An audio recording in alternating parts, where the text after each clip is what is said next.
Dito sa Papa Dudut Stories, ikaw ay hindi nag-iisa.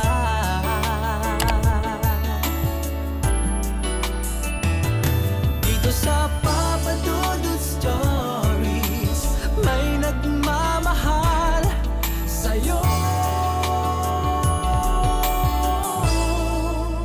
Papa Dudut Stories, Papa Dudut Stories. Dear Papa Dudut, sa lahat po ng mga nakatutok ngayon, huwag pong kalimutan mag-like, mag-share at mag-subscribe. Maraming salamat po sa inyong lahat.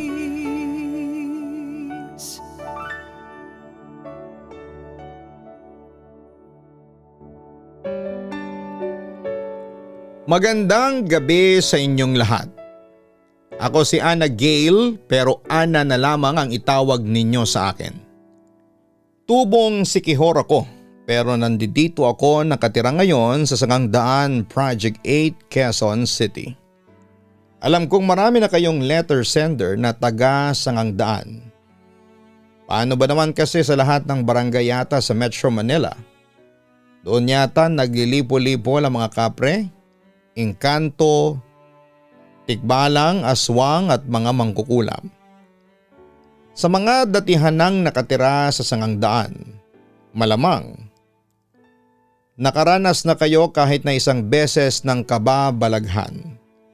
Lalo na sa bahagi ng Premium Street Extension kung saan ay baluarte yon ng mga engkanto. Meron ding sa Dansol Street, yung sa tapat ng Villagers Montessori College kung saan ay naroon ang kinakatakutang mga white ladies at maligno. At kung nag-aral ka dati sa GSIS Village Elementary School, malamang na-experience mo rin ang operasyon ng notorious na Bloody White Lady sa likod ng Principal's Office Building at mga kapre sa likod ng Mathay Hall. Anyway, hindi naman tungkol dito ang kwento ko. Dahil first time ninyong maririnig ang kwento ng isang pinuno ng mga mangkukulam. Bago ako magsimula sa aking kwento ay uunahan ko na po kayo. Hindi ako magaling magsulat ng kwento kasi hindi ako pinanganak na writer. Kaya pagpasensyahan nyo na lamang kung sa tingin ninyo ay medyo magulo ang pagkakakwento. Pero huwag kayong mag-alala, gagawin ko naman ang lahat para maintindihan ninyo ang aking tunay na kwentong ibabahagi sa inyo. Papa Dudut, sisimulan ko ang kwento ko noong bata pa ako. Hiwalay ang mga magulang ko at si mama lang ang nagisnan ko noon. Hindi ko alam kung sino ang aking ama noong mga panahong yon. Kapag tinatanong ko naman si mama tungkol sa aking ama, palagi po niyang iniiba ang usapan. May pagkakataong nagagalit pa siya sa akin kapag nagsasabi ako ng gusto kong hanapin si papa. Ana, wag mo nang hanapin ang papa mo. Dahil kapag nagkita kayo ay siguradong pagsisisihan mo lang. Madalas na sabihin ni mama sa akin yon. Pero dahil sa bata pa ako at hindi ko pa naiintindihan ang lahat, lagi kong ini-insist sa kanya ang tungkol sa aking papa. Kapag nagkakaroon kami ng tampuhan, palagi kong sinasabi sa kanya na maglalayas ako at pupuntahan ko si papa kahit na wala akong clue kung sino siya at kung saan siya nakatira. Pero kapag sinasabi ko yon ay lalong nagagalit si mama. Ano po bang problema? Bakit ba parang tinatago ninyo ako kay papa? O sisa ko noon kay mama noong mag-13 anyos na ako. Hindi tawang ama mo, Ana Gail. Kampon siya ng kadiliman. Sigurado mapapahama ka lang kapag pinagpilitan mong sumama sa kanya. Nagulat at naintriga naman ako sa sinabi ni mama. Hindi tao, kampo ng kadiliman. Kapag tinatanong ko naman siya kung ano ang ibig niyang sabihin, hindi naman niya ako sinasagot. Naramdaman ko tuloy na meron siyang tinatago sa akin na ayaw niyang malaman ko. At dahil doon ay nagkaroon kami ng gap ni mama. Samantala isang araw habang nasa palengke kami ni mama ay nagulat na lamang ako at bigla siyang nataranta.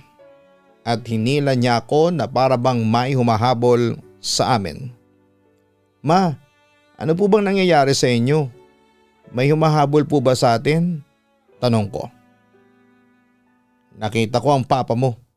Tipid na wika ni mama habang nagmamadali kaming papunta sa tricycle terminal. Pero agad kong kinuha ang kamay ni mama at pilit akong kumawala sa kanya. Ana, ano bang ginagawa mo? Halika na, umalis na tayo. Naibulalas ni mama sa akin. Hindi ma, panahon na para harapin natin si papa. Gusto ko siyang makausap. Gusto kong malaman mula sa kanya na bakit niya tayo iniwanan. Galit na sabi ko. Mamayang kaunti ay hindi namin napansin ni mama na may lalaking lumapit sa amin.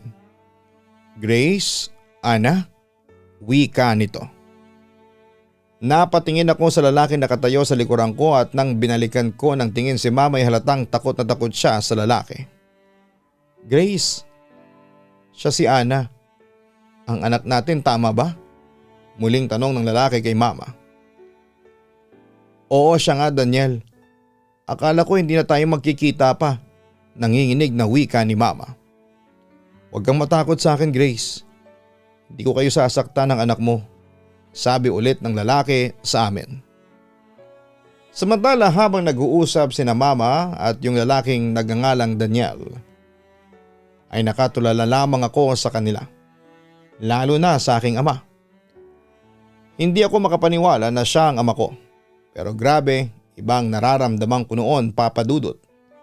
Dapat ay matutuwa ako kasi nakita ko na si Papa pero imbes na magdiwang, kinilabutan ako. Ibang aura ni Daniel. Seryoso ang kanyang mukha at parang hindi marunong ngumiti. Mabutla at medyo may kapayatan din ito. Pero alam kong malakas ang pangangatawan niya. At yung mga titig niya ay parang nakakahiwa. Basta kapag kaharap mo siya ay ma-intimidate ka sa presensya niya. Isasama ko na si Ana Grace. Narinig kong sabi ng aking ama. Hindi ako papayag Daniel. Mamamatay muna ako bago mo siya makuha sa akin. Pagmamatigas naman ni mama. Napahawak naman ako ng mahigpit kay mama dahil nakaramdam ako ng matinding takot sa aking ama. Para bang pinagsisihan ko na kung bakit ko pa hinangad na makita siya. Sa kabilang banda ay nagulat naman ako nang biglang tumingin sa akin si Papa na para bang naririnig niya ang thoughts ko. Kahit na hindi mo hilingin, Ana, magkikita talaga tayong dalawa. Kailangan mong sumama sa akin. Ikaw ang magiging tagapagmana ko. Ikaw ang susunod na tarahoro, ang wika ng lalaki. Kasabay ng matinding takot ay naintriga din ako sa huling pangungusap na sinabi ng aking ama. Ako raw ang susunod na tarahoro. First of all, ano ba ang tarahoro?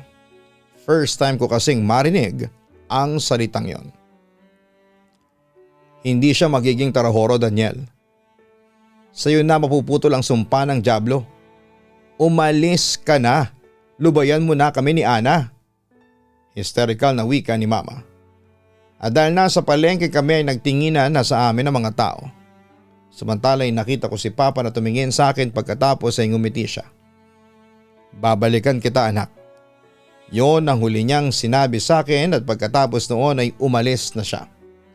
Nagmamadali naman kaming umuwi ni mama noon sa aming bahay. Naging tahimik naman ang mga sumunod na araw. Pero kapansin-pansin ang panghihina na noon ni mama. From being matatag na poste, parang naging lantang gulay at araw-araw siyang namimilipit sa sakit ng tiyan niya. Sobrang nag-worry na kami sa kalagayan niya kasi hindi ko ini-expect na magkakasakit siya kaya nag-decide na ako noon na humingi ng tulong sa mga kamag-anak namin para ipa-hospital na si mama. Pero pagkatapos magsagawa ng test, sabi ng doctors ay normal naman daw lahat. At wala namang nakikitang sakit. Normal lahat ng findings so sabi ng doktor ay i-confine na lamang muna si mama. Tumagal ng 2 months si mama sa ospital. Sobrang payat na din niya Kaya ako yung nagbabantay sa kanya sa ospital. Naawa na nga ako sa kalagayan niya kasi kapag natuturokan siya ng nurse ay umiiyak na siya. Tapos sasabihin, aray ma'am, tama na po, masakit na.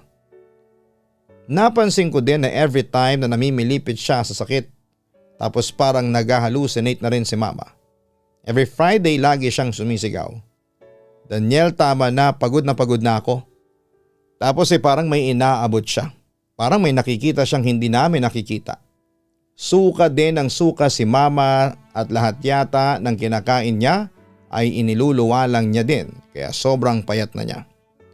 At dahil nga walang changes, we decided na ilabas na lamang si mama sa ospital at ipagamot sa kakilala naming albularyo. Papa Dudut, unang tingin pa lamang nung matandang albularyo kay mama ay napasigaw na siya sa takot. Bakit po? Anong problema? Tanong ng tiyahing ko na kasama namin ni mama. Hindi ko kaya to, Belen. Ayokong kalabanin ng tarahoro. Natigilan ako sa pagkakasabi ng albularyo ng salitang tarahoro. Kung ganoon si Daniel ang nangungulam sa kapatid ko, hindi makapaniwala si Tita Belen ng mga sandaling yon. Malakas ang tarahoro. Hindi siya kaya ng kapangyarihan ko. At kahit pare o santo papa pa ang lumaban, sa nag-iisang torohoro matatalo lamang sila. Wika pa ng albularyo. Pagkatapos noon ay nagmamadaling pinaalis kami ng albularyo at sa paglabas namin may pahabol pa na sabi ang matanda. Kalabanin ko na lahat ng mangkukulam, wag lang ang kanilang hari. Sa kabilang banda, sa paglipas ng mga araw, ay lalong lumala ang kalagayan ni mama. Kaya muli namin siyang dinala sa doktor. Pero nang mga sandaling yun ay sumusuka na siya ng mga buhay na uod na siyang kinatakot ng mga doktor at nurses na sumuri sa kanya. Sabi pa nga ng isang nurse, binabarang na raw ang aking ina kaya dapat dalhin na raw ito agad sa albularyo at hindi sa ospital. Pero sinabi kong tinanggihan na si mama ng albularyo. Makalipas ang eksaktong 1 linggo ay binawian na ng buhay si mama. Siyempre, sobrang devastated ako sa mga nangyari sa pagkamatay ng aking magulang. At walang araw o gabing hindi ako umiiyak. Sinisisi ko rin ang pagkamatay ni mama sa aking ama dahil siya ang nagpakulam o kumulam sa aking ina. Kaya simula noon ay sinumpa ko na ang aking ama. Sinumpa ko sa sarili ko na hindi ako sasama sa aking ama kailanman. Pero Papa Dudut, nung araw ng burol ni mama ay natakot ang lahat, biglang dumating si Papa. Kilala siya ng mga kamag-anak ni mama lalo na si Tita Belen at lahat sila ay natameme at lumayo nang naglakad si Papa papunta sa kabaong kung saan ay nakahimlay si mama. Ako naman ay hindi ako natinag sa aking ama. Nakatayo ako noon kaharap ang kabaong ni mama nang bigla akong hinawakan ni Papa sa balikat ko. Kinilabutan ako dahil sobrang lamig nito. Kaya napatras ako at tinabig ko ang kanyang kamay. Anak, hindi pa natatapos ang sasabihin ni Papa nang bigla na akong magsalita. Ikaw ang pumatay kay mama. Anong klase kang tao? Totoo pala yung sinabi ni mama na masama ka. Nakampun ka ng kadiliman. Wika ko. Pero hindi natinag si Papa sa sinabi ko at seryoso lamang siyang nakatingin sa akin. Ngayong wala nang mama mo, ako nang mag-aalaga at magpapaaral at mag-aaruga sa iyo. Sabi pa niya sa akin. Hindi ako sasama sa iyo pag mamatigas ko. Pero inilapit lang niya ang bibig niya sa tenga ko. Pagkatapos ay bumulong siya. Sige ka, pag hindi ka sumama sa akin, isa-isang mawawala ang mga mahal mo sa buhay. Napatingin naman ako kina Tita Belen at sa mga kamag-anak ko. Bakas na bakas sa kanila ang takot. At dahil nagbanta na si Papa, ayoko madamay ang mga mahal ko sa buhay. Kaya sa huli nag-decide na akong sumama kay Papa pagkalibing ni Mama. Ewan ko ba Papa Dudut pero siguro'y ginamitan niya ako ng kanyang kapangyarihan kasi unti-unting nawala ang galit at pagkamuhi ko sa kanya noon. Para bang nahipnotismo niya ako. Basta nagising na lamang ako na parang walang nangyari. Kahit yung pagkamatay ni mama ay nakalimutan ko. At yun na nga Papa Dudut, mula si Quijor ay dinala niya ako sa kanyang bahay sa Sangang Daan Project 8, Quezon City. Nagulat ako kasi maganda at maliwalas ang buong bahay. Sa garahe 2 SUV ang nakita ko. Pagdating namin ay sinalubong kami ng mga kasambahay na siyang naglilinis ng buong bahay at isang cook na siyang nagluluto naman ng mga pagkain. Pero agad kong napansin na kakaiba ang mga helpers ni Papa. Oo, mga tao sila. Maski si Papa pero alam kong hindi sila pangkaraniwan.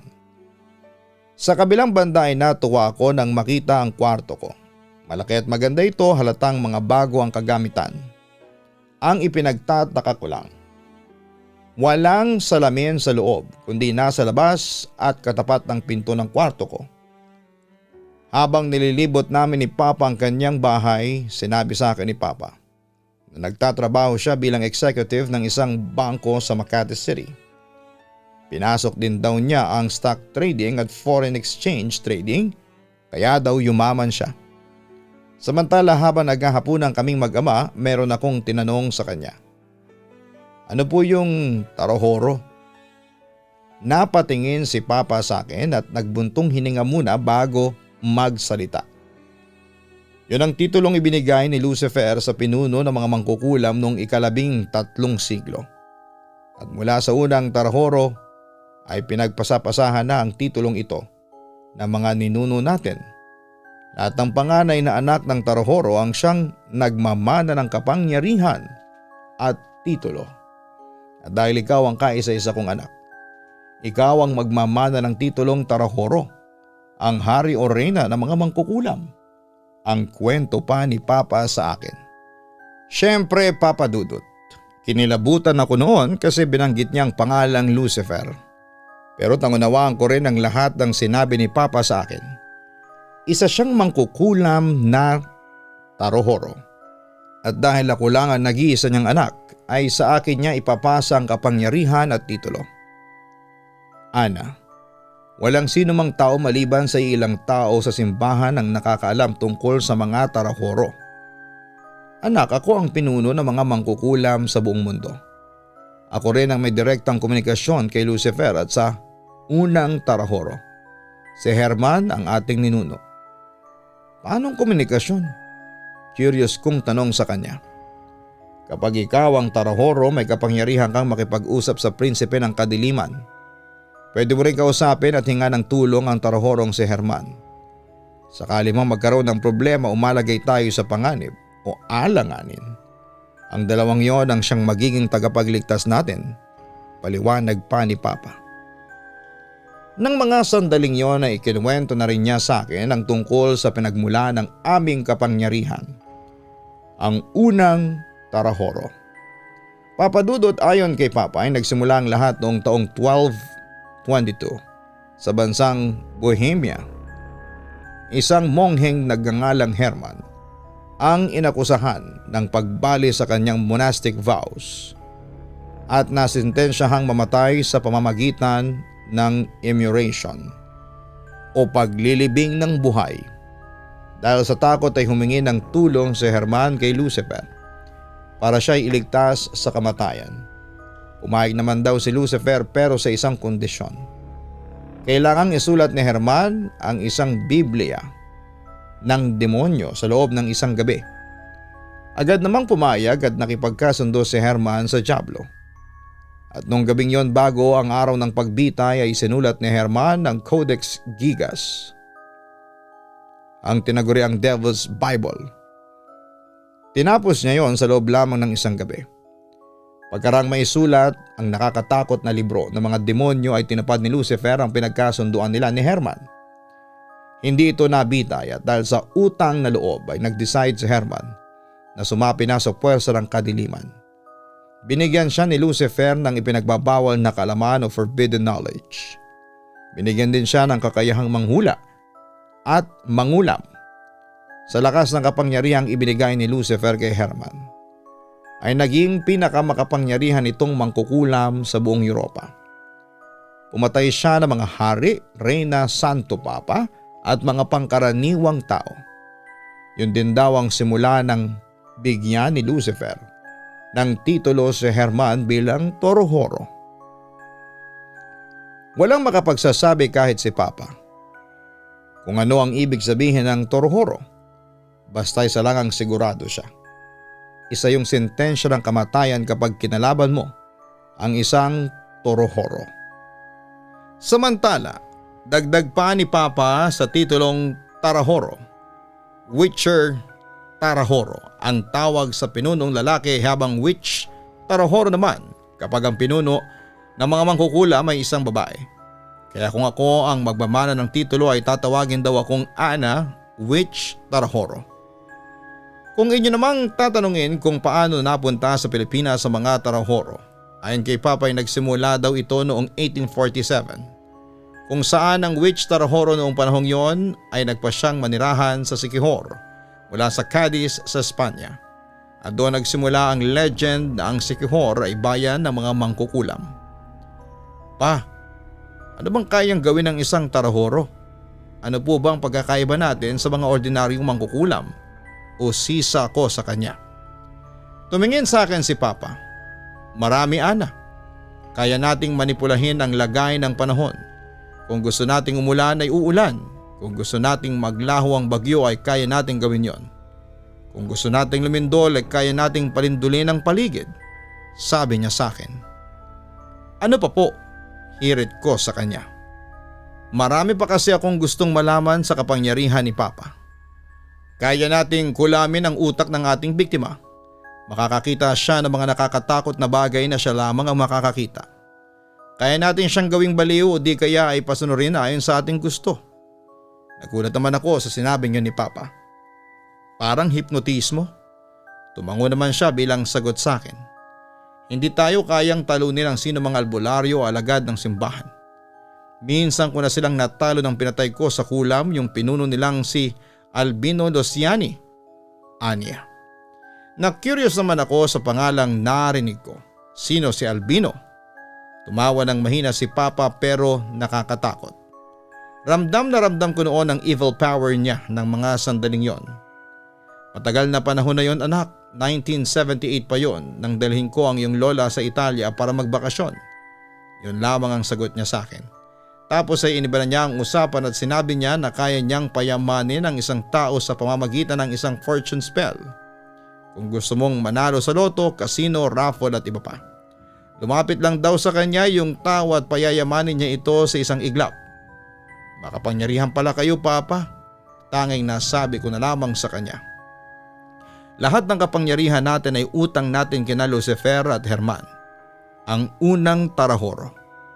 Huling sagot niya sa akin sa pag-uusap naming yon. Sa kabilang banda, 14 anyos na ako nang magsimulang turuan ako ni Papa ng pangungulam. Lahat ng mga kaalamang ipinasa sa kanya ng mga ninuno namin ay unti-unti niyang ipinasa sa akin. Samantala ay nag-aral ako ng high school noon sa Quezon City. Naalala ko yung araw na yon. Pumasok ako ng school at inaasar nila ako dahil laging mahaba ang school uniform ko. Tinatawag nila akong Manang at naalala ko pa nga na multo ang tawag nila sa akin dahil mahabang buhok ko at lagi akong bruha. Nang papunta na ako sa service jeep ni Manong Felipe, ay nilapitan ako nitong dalawang kaklase ko at sinimulang iyank yung buhok ko. Sinasabunutan nila ako. Imbis na sa kanila ako magalit noon ay sa sarili ko ako nagalit kasi pakaramdam ko. Kasalanan ko kung bakit may mga taong ayaw sa akin. So sinimulan kong hampasin ng sarili ko habang umiiyak ako noon, habang sinasabunutan pa nila ako. Tapos ay hindi ko alam kung bakit sila yung umaray tapos ay lumayo sila sa akin. Hindi ko alam ang nangyayari noon. Napatigil ako sa pag-iyak. Nung tumigil sila at tumitig sa akin na para bang endangered species ako. Hinampas ko yung kamay ko sa pader ng malakas pero hindi ako nasaktan. Instead ay silang dalawa pa yung umaray. Na-realize ko na para kong isang human voodoo doll na kung ano ang gawin ko sa sarili ko ay sa kanila mangyayari. Pero hindi ko pa nalaman kung ano ang tawag dito noon. Ikinuwento ko yon kay Papa at natawa lamang siya. Tapos sabi niya sa akin ay isa yon sa mga powers ko. At marami pa raw akong matutuklasang kapangyarihan ko sa pagdaan ng panahon dahil isa akong tagapagmana ng Tarahoro. Sa kabilang banda ulit, pagkatapos ng nangyaring yon ay ginamit ko na ang power na ito. Isang araw ay may bumuli sa akin na isang grupo ng mga babae na dati ay nakikipagkaibigan sa akin. Nasa labas ako noon at kumakain sa isang fast food noon sa loob ng annex ng isang mall nang lumapit sila sa akin. Ginulo lang nila ako tapos ay ginagalaw ang kamay ko para hindi ako makakain. Maraming natatawa noon pero hinayaan ko lamang sila. Ang ginawa ko ay sinaksa ko pababa ang throat ko sa stick ng barbecue tapos sa kanila napunta. Yung isa ay napaluan ng dugo. Simula noon ay hindi na nila ako ginulo pa. At hindi lang yon ang nadiskubre kong kapangyarihan. Nadiskubre ko rin kasing isa akong clairvoyant at kung gugustuhin ko ay naririnig ko ang pag-iisip ng mga tao sa paligid ko. Ang weird, oo, pero minsan pag in public ako naiiyak ako sa sobrang ingay. Ang ingay ng isip ng mga nasa paligid ko puro bastos, galit at kilig. Ang ingay ay sobra na, you wouldn't want it. I can also control things with my mind like a person's movement. Lahat halos ng bagay. Kapag ikinagkwento ko naman yon kay Papa, lalo siyang natutuwa sa akin. At sa puntong yon, Papa Dudut, kung dati kinakasuklaman ko si Papa, ay natutunan ko na siyang igalang at mahalin. Kahit namang kukulam si Papa ay meron pa rin siyang natatagong kabutihan na ipinapakita at pinaparamdam niya sa akin. At kahit na natatakot ako noong una, natanggap ko na rin kanalaunan na anak ako ng isang Witcher Tarahoro. At balang araw, ako naman ang magiging isang Witch Tarahoro. Samantala, madalas kong ikwento kay Papa ang mga problema ko sa school. Tulad na lamang na palagi akong pinag-iinitan ng ulo ng teacher ko kahit na wala naman akong ginagawa. Binigyan ako ni Papa ng isang piraso ng papel noon. Sabi ni Papa, basahin ko daw sa harapan ng teacher ko 3 beses. Sinunod ko ang sinabi ni Papa, kinabukasan ay sobrang bait na sa akin ng teacher ko. Tuwang-tuwa ako kasi nagkatotoo yung sinabi ni Papa. Isa pang experience ko noon na cyberbullying ako. As in hindi ako makalabas ng bahay sa takot ko. Nagtanong si Papa noon na bakit hindi daw ako lumabas ng bahay. Umiyak na ako noon kay Papa at sinabi ko na sa kanya. Sinisiraan ako sa social media ng kaklase ko. Nagpo-post sa mga picture ko tapos may masasamang caption. Noong araw na yon ay nakita kong galit na galit si Papa. As in nakakatakot na galit. Nakapagmura din siya sa harapan ko. Kahit hindi naman siya talaga nagmumura sa harap ko. Tinanong ni Papa kung anong buong pangalan ng kaklase ko. Sinabi ko kay Papa. Akala ko kasi hahanapin ni Papa at pagsasabihan o kaya ay kakausapin ni Papa ang magulang. Kinabukasan pagpasok ko noon sa room ay normal pa rin ang pangyayari. Magulo pa rin. Normal makipag-usap sa akin ang mga kaklase ko pero may isang kakaiba sa classroom namin. Yung kaklase kong nagbully sa akin sa social media ay wala sa klase.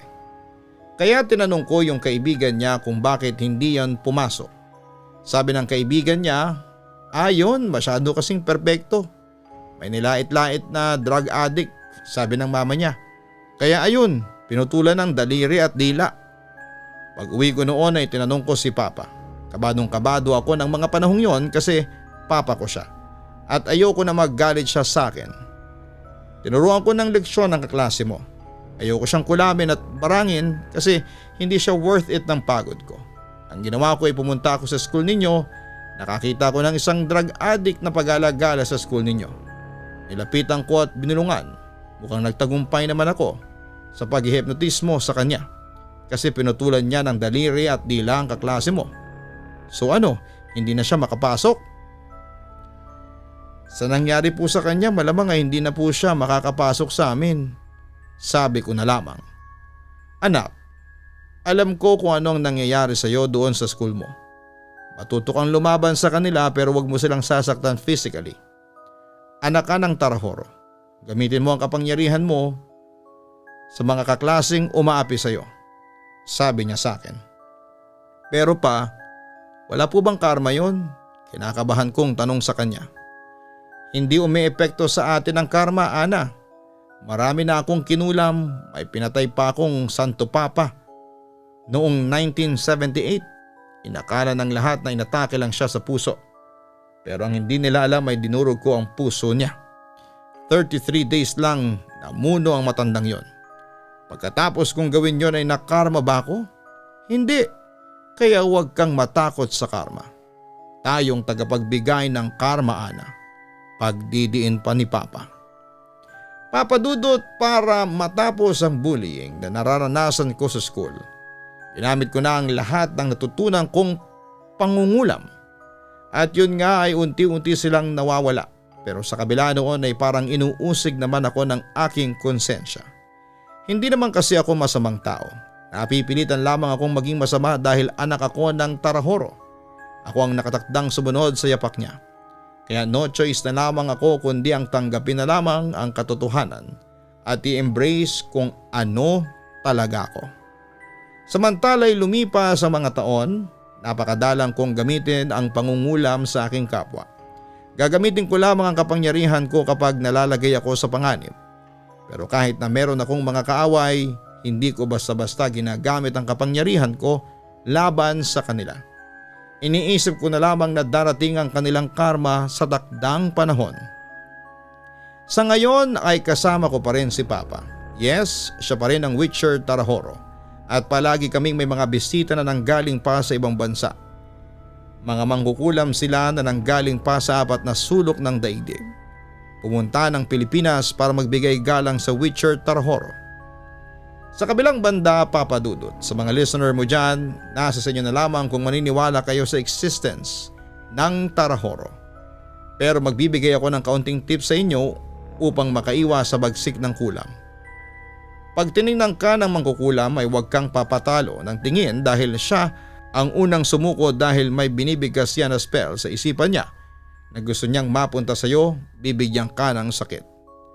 Pag alam mong mangkukulam siya ay huwag mo nang sasabihin na may sakit ka dahil lalo ka nitong pahihirapan. Kaya din sila nangungulam ay dahil para lumakas sila kapalit ng isang taong nahihirapan ay ang kalakasan nila. Huwag kang tatanggap ng kahit na ano galing sa kanila dahil meron itong kasamang kulam, lalo na ang pagkain. Hindi sila nagsasampay ng damit sa labas, sa loob lang dahil takot silang makuhanan ng kahit isang damit lang dahil malaking bagay yon na pwede nilang ikapahamak pag binigay ito sa albularyo ng kinukulam nila. Matala sa mga mata nila, nanlilisik at puno ng galit. Malakas sila sa araw ng Biyernes kaya wag na wag mo silang pag-uusapan dahil dinig na dinig ka nila. Pangontra sa kanilang bullets pag meron ka nito. Hindi sila makakalapit sa iyo dahil parang napapaso sila. Pag nalaman ng albularyo yung taong nangungulam ay binabalik nito sa kanya yung ginawa niyang pangungulam para siyang mag-suffer sa kasalanan nila. Ang mga nabanggit ko ay tumatalab lang sa mga ordinaryong mangkukulam at hindi sa mga Tarahoro. At for your information pala, ang albularyo ay isang mangkukulam din. Pero mas pinili nilang gamitin ang kakayahan nila sa pagtulong sa kapwa. Ang mga mangkukulam ay puno ng galit, puot at inggit ang puso kaya nila nagagawang mangulam. Hanggang dito na lamang po ang sulat ko at sana'y mapili po ninyong i-ere kahit na medyo kontrobersyal. Maraming salamat at magandang gabi sa inyong lahat. Lubos na gumagalang, Ana. Nakakatakot na makasalamuha ka o makaengkwentro ng isang mangkukulam na tulad ng ama ni Ana na isa raw Tarahoro. Sa totoo lang, ngayon ko lang din narinig ang salitang ito at sobra akong nagulat dahil meron palang nag-i-exist di umano na ganito. Ganun pa man, alam naman natin na wala pa ring makakatalo sa kapangyarihan ng Diyos. Tanging ang Diyos lamang ang makapagbibigay sa inyo ng ligaya, hustisya at tunay na pag-ibig. Huwag tayong dumepende sa kulam, gayuma o mga spell para yumaman. Magdasal tayo sa Panginoon at samahan ninyo ng pagsisikap. Tandaan natin na mas masaya pa rin sa pakiramdam na mahal tayo at mahal natin ang Panginoon. Huwag pong kalimutan na hanapin ang Kaistorya YouTube channel para sa mga horror stories tuwing 7:30 ng gabi. Ganon din ang Papa Dudut Family YouTube channel na kung saan ay pwede po kayong manalo ng cash prize on a weekly basis. Kaya na pang hinihintay ninyo, manood na ng Papa Dudut Family.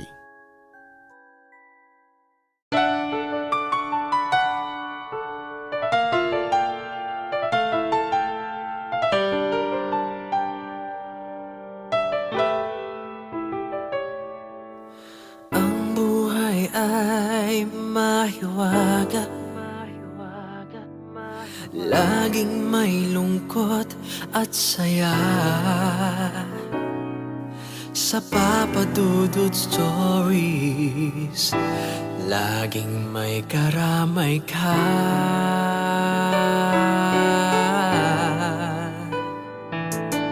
Mga problemang kay bigat, dito ay pakikinggan ka. Sa Papa Dudut Stories, kami ay iyong kasama. Dito sa Papa Dudut Stories, ikaw ay hindi nag-iisa.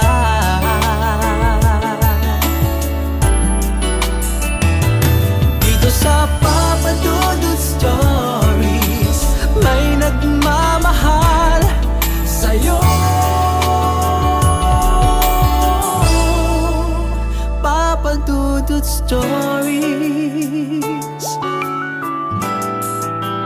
Papa Dudut Stories.